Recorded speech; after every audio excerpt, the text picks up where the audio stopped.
बिस्मिल्लाहिर्रहमानिर्रहीम, अस्सलाम वालेकुम जी। मैं नजमुल हसन बाजवा हूँ। आपको हमारे फेसबुक पेज और यूट्यूब चैनल पर खुश आमदेद।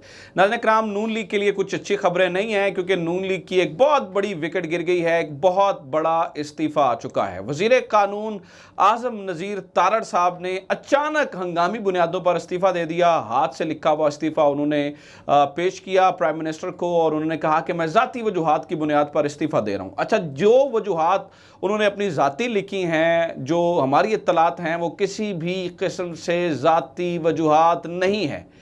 एक मामला तो यह है कि उनसे इस्तीफ़ा लिया गया है और ना सिर्फ आज़म नज़ीर तारड़ साहब बल्कि बिलावल भुट्टो साहब से भी इस्तीफ़े का मुतालबा किया जा रहा है। बल्कि मुतालबा नहीं किया जा रहा, सख्त डिमांड की जा रही है ताकतवर हलकों की जानिब से कि जो कुछ आपने किया है उसके बाद आप इस्तीफ़ा दें।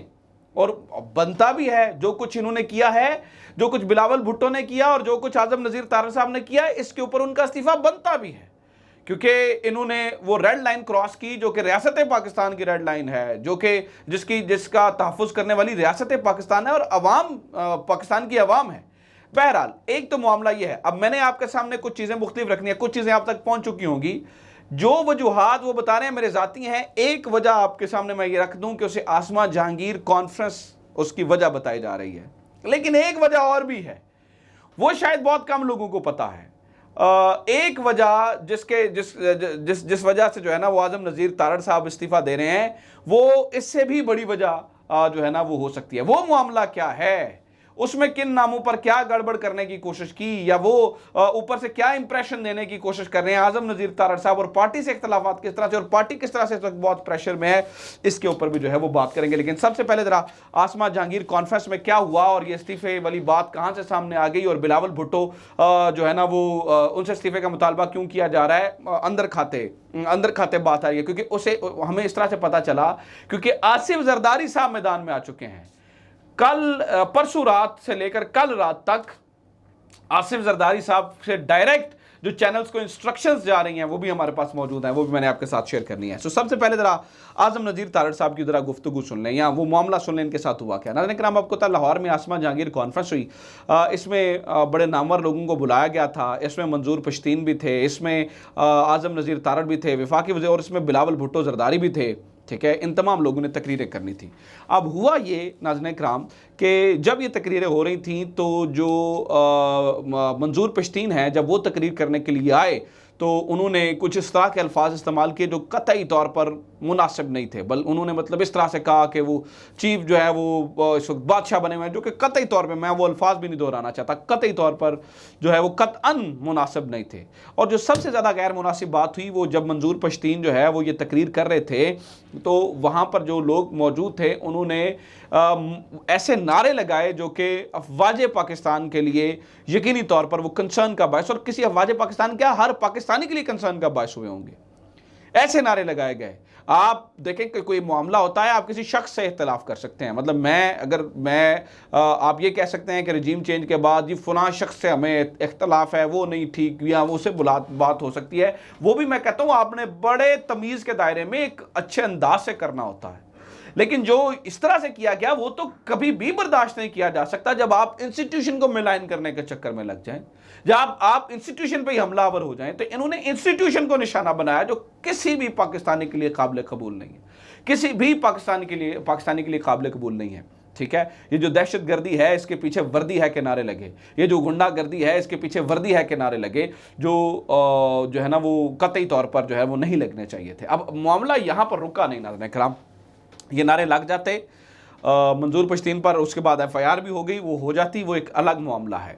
मसला ये हुआ कि उस वक्त आज़म नज़ीर तारड़ साहब की जो तस्वीरें और वीडियोज़ वायरल हुई, आज़म नज़ीर तारड़ साहब उसी कॉन्फ्रेंस में बैठकर हंसते मुस्कुराते हुए देखे जा रहे हैं। जब ये नारे लग रहे थे तो वो खुश हो रहे थे, जब ये नारे लग रहे थे तो उनके चेहरे पर स्माइल थी, जब ये नारे लग रहे थे तो उनका जो चेहरा था वो खिलखिला रहा था। जब ये तस्वीरें वायरल हुई तो पता चला कि आज़म नज़ीर, मतलब आप देखें ना, ये भी तो कितनी बड़ी ज़्यादती है। और मैं हैरान हूँ, अभी भी पाकिस्तान तहरीक इंसाफ के जो सोशल मीडिया एक्टिविस्ट हैं उन्होंने डिफेंड किया इस पूरे मामले को। आप इस चीज़ को देखिए कि कुछ भी हो जाए, तहरीक इंसाफ के जो सोशल मीडिया एक्टिविस्ट हैं उनके दिलों से आप पाक फौज की मोहब्बत नहीं निकाल सकते हैं। वो अंदर आप कहें ना लाख नाराजगियां हों, उनको लाख मसले मसाइल हों, लेकिन पाक फौज की मोहब्बत आप उनके दिलों से नहीं निकाल सकते हैं। तो उन्होंने डिफेंड किया। अच्छा, इसके बाद जो बिलावल भुट्टो ने किया, आजम नज़ीर तारड़ साहब से जो इस्तीफा लिया गया है, जो बादी नज़र में नज़र आ रहा है, वो इस वजह से लिया गया है। अच्छा, उसके बाद बिलावल भुट्टो जरदारी साहब जब तकरीर करने के लिए आए तो उन्होंने एक ऐसा सख्त लफ्ज़ इस्तेमाल किया है, ऐसा सख्त लफ्ज़ इस्तेमाल किया है जो कि आसमा जहांगीर सख्त लफ्ज़ जो है ना वो इस्तेमाल किया करती थी। इन्होंने जो है ना वो बड़ा ही एक तज़हीक अमेज़ लफ्ज़ जर्नैलों के लिए इस्तेमाल किया और इन्होंने जो है ना वो उसके ऊपर बात की। ये अपनी शेखी में कर तो गए, मैं वो लफ्ज़ भी नहीं दोहराना चाहता नाज़रीन किराम, वो बड़ा ही गलत लफ्ज़ था, ठीक है। ये अपनी शेखी में तो नाज़रीन किराम ये कर गए, अपनी शेखी में तो ये जो है ना वो उससे निकल गए, लेकिन उसके बाद क्या हुआ वो मैं आपके सामने रख देता हूँ कि उसके बाद क्या हुआ। नाज़रीन किराम, उसके बाद हुआ ये कि जो है ना वो बाद में ये मुआफ़ियाँ मांगनी पड़ी। मेरी इत्तलात ये हैं, मैं आपको ये बता रहा हूँ कि सॉरी, मैं आपको ये बता रहा हूँ कि आसिफ जरदारी साहब ने तमाम चैनल से रब्ते किए और चैनल से रब्ते करके उन्हें कहा कि जल्द अज जल्द इन टिकर्स को चलाया जाए, ठीक है, जल्द अज जल्द इन टिकर्स को चलाया जाए।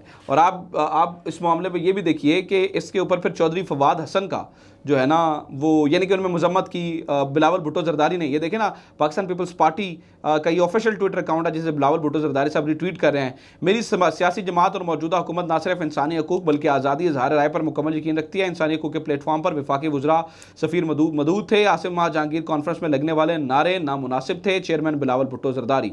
और एक जगह पर उन्होंने ये भी कहा, अच्छा ये भी देखें, Asif Ali Zardari condemns slogans against institutions. और एक जगह उन्होंने ये भी कहा जी मैं नादिम हूँ इस बात के ऊपर जो भी नारे लगे हैं वो नहीं लगने चाहिए थे। इसके ऊपर चौधरी फवाद हुसैन यानी कि फवाद चौधरी कहते हैं कल से मुआफियां ही नहीं मुक रही हैं, वड्डे इनकलाबी, ठीक है। तो ये मामला हमने इसके ऊपर देखा। तो एक तो वजह यह है कि बिलावल भुट्टो जरदारी साहब से भी अब ये एक्सपेक्ट किया जा रहा है कि शायद उनसे भी इस्तीफे का मुतालबा किया जा रहा है, इसीलिए वो उनकी जो है ना वो बार बार वजाहतें सामने आ रही हैं। एक तो मामला ये है, एक और मामला भी है।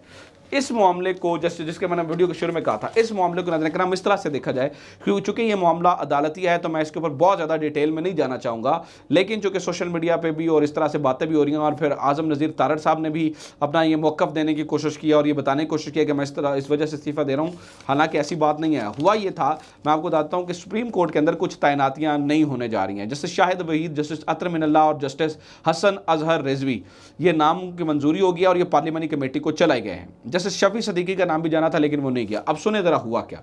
हुआ ये था कि इससे पहले भी सुप्रीम जुडिशल काउंसिल की एक मीटिंग हुई थी और उस मीटिंग में जस्टिस शाहिद वहीद और जस्टिस हसन अजहर रिजवी के नाम पर इख्तलाफ हुआ था। कुछ जजेस ने वहाँ से, यानी कि जिनमें जस्टिस काजी फ़ायज़ ईसा थे, जस्टिस तारिक मसूद थे, जस्टिस मंसूर अली शाह थे और उनके साथ जो है ना ये जो अटॉर्नी जनरल थे और वज़ीर क़ानून थे, इन्होंने भी इस बात पर इख्तलाफ किया था। मामला न्यूट्रल हो गया था क्योंकि एक बंदे ने, अटॉर्नी जनरल ने कहा था कि मैं राय नहीं देता, इसको मौखर कर दिया जाए, तो वो मामला जो है ना वो डिले हो गया था, ठीक है। उसके ऊपर आपको याद होगा कि फिर चीफ जस्टिस साहब ने ऑडियो भी रिलीज़ की थी। तो हैरान कुन तौर पर इस दफ़ा जस्टिस शाहिद वहीद और जस्टिस अजहर रिजवी के हक़ में हुकूमत ने, यानी कि वज़ीर क़ानून ने और अटॉर्नी जनरल ने वोट दे दिया। इस तरह से वो जो है ना वो सुप्रीम कोर्ट का हिस्सा बन गए। तो अब ये दिखाने की ये कोशिश कर रहे हैं कि जनाब हमने हुकूमत के कहने पे किया है। अब इसके ऊपर बहुत ज़्यादा बातें हो रही हैं, मैं उन पे नहीं जाऊंगा क्योंकि मामला अगेन कह रहा हूँ थोड़ा सेंसिटिव है। इसके ऊपर बहुत सारी बातें हो रही हैं। तो जो आज़म नज़ीर तारड़ साहब हैं वो ये एक जो है ना वो इम्प्रेशन देने की कोशिश कर रहे हैं। एक इम्प्रेशन दिया जा रहा है कि शायद ये बड़े जो है ना वो इनकलाबी हैं और इन्होंने गवर्नमेंट के कहने के ऊपर वोट दिया और अब ये इस्तीफ़ा इन्होंने दे दिया। हालांकि असल इस्तीफ़ा नाज़रीन किराम जिस वजह से इन्होंने दिया है वो मैंने आपके सामने रख दिया है। अपना ख्याल रखें। खुदा हाफ़िज़। पाकिस्तान जिंदाबाद।